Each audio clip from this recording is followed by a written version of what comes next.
Well, another significant milestone in just the regional developments over the last 12 months, Dan. And this was, of course, not the first time that Israeli forces have tried to eliminate Yahya Sinwar.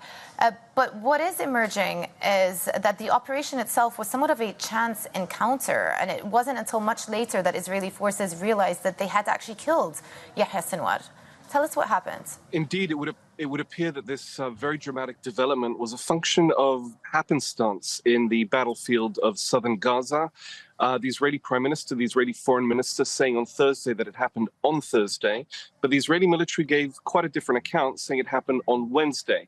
Now, the two accounts might be married if you take into account that it may have happened on Wednesday night, perhaps just over the midnight line. But I think there's no doubt that the actual discovery, the realization that Sinwar was among the dead, took several hours to set in. It actually began with unverified footage from the scene, images from the scene being circulated online. The Israeli authorities saying they were aware of this and they were checking the possibility. That's not the sort of statement put out by a warring side that intended from the outset to kill such a high-profile person, basically the leader of the enemy side. So I think what we're understanding now is that Sinwar apparently surfacing from one of the underground tunnels where he's believed to have hidden over the course of the last year of war, surfaced with another one or two people. They were spotted by an Israeli patrol. We're told these were trainee tank commanders.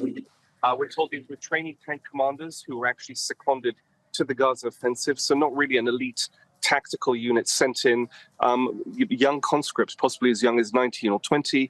They spotted these gunmen, opened fire.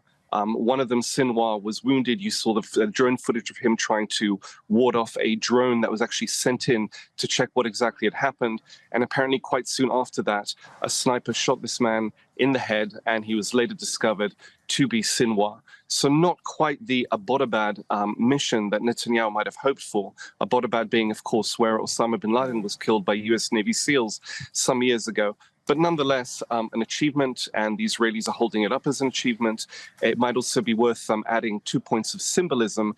The Gaza war began with a Hamas attack on southern Israel, a killing and kidnapping spree masterminded by Sinwar. That was on a Jewish festival that ended the long holiday of Sukkot.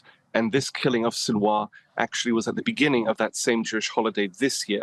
So there's a sense of rounding it out. Also, that footage, the drone footage showing him sitting in an armchair in a ravaged living room of a bombed out house.